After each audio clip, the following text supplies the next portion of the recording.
Can we think of a film that's done quite well where if the character hadn't been so interesting or their transformation wasn't so stark, that if you hadn't plugged in that character, the story would be no good? It was so simple or it didn't really work, but because the character's journey was so profound, it resonated with people. I think it's like almost any story. I mean, if the protagonist isn't compelling, if we don't have an emotional connection to them, then what's the point, right?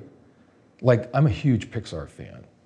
I've got sons who are 9.5 years apart and came along at the time where I was basically forced to see every Pixar movie. When I say forced, I just meant because they came out and the kids wanted to see them, which was just a wonderful blessing for me because Pixar is just, phenomenal storytellers. And I know, because I know Mary Coleman, who's the head of the story department there at Pixar, that nothing gets greenlit there unless they know quite clearly what those points of universal connection are to the audience. How is the audience going to tie into the story emotionally? So I would say that any great movie or any great story, that traffics in that. I mean, there's got to be something going on, even if it's an anti-hero movie, where there's something human there that we can connect with, that we can relate to. Taxi Driver, for example, Travis Bickle. There's a guy who's lonely. He wants to go on a date. He is living, he's just loneliness right there. I mean, everybody at some point has been lonely or felt like an outsider or an outcast. And so that's enough right there that I'm interested in the guy, to see how he's existing in one of the most heavily populated places in the United States, Manhattan in New York. So I would say that that's absolutely critical. You've got to find that point of emotional connection. I'd say it even goes further than that. You as a writer have to find how you're emotionally connected to the character, because that's the kind of passion that can manifest itself on the page, where the words lift up off the page and into the imagination of the reader, because you are so dialed into that character that their experience infuses your own writing. So it's absolutely critical. People go to movies to think, yes, and be entertained, yes, but I think fundamentally they go to movies to feel something.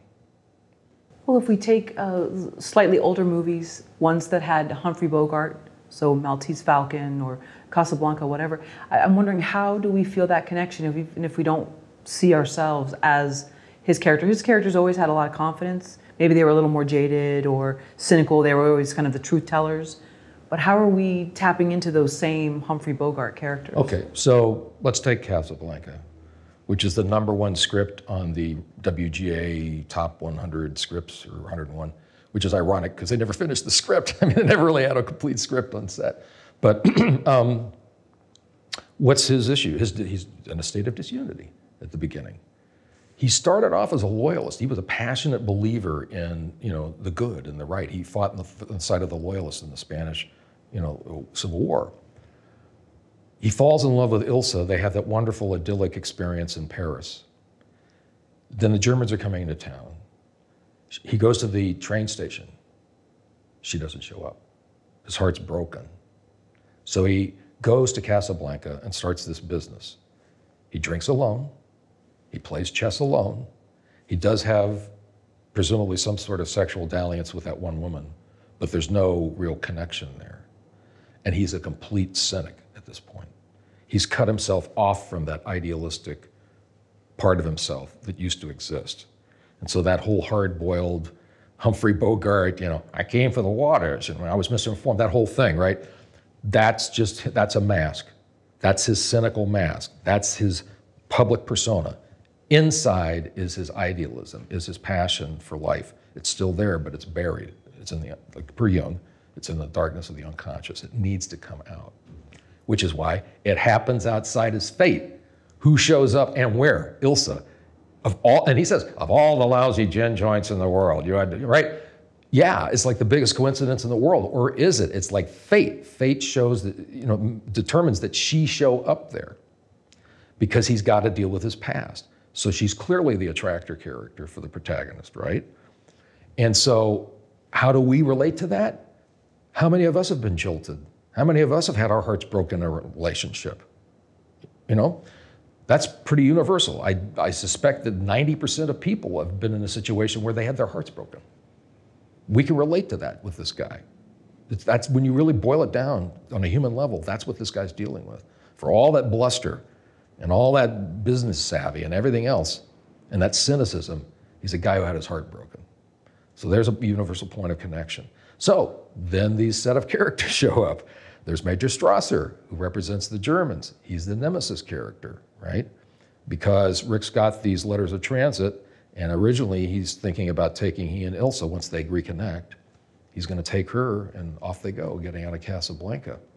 But there's the mentor figure, Victor Laszlo, who knows that Rick has that idealistic side. There's a great conversation that they have when Laszlo comes in from a meeting, and he's had his wrist injured, and so Rick and he stand at the bar, and Laszlo tells him as much, basically intimates that he knows that this guy can come back and be on the side of the good side, on the right.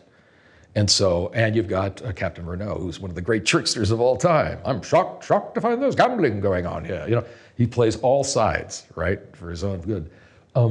So at the end, Rick does get in touch with his idealism, and he does reconnect with that part of himself, because he moves from selfish to selfless. He gives the letters of transit, and Laszlo and Ilsa go off, and he's contributing to the side of the good. So, but the main point, circling back to your point, we relate to him because he's had his heart broken, and that's a universal thing. So even though it's Sam Spade, in effect, there in Casablanca, he's still a guy who's been crushed romantically and emotionally.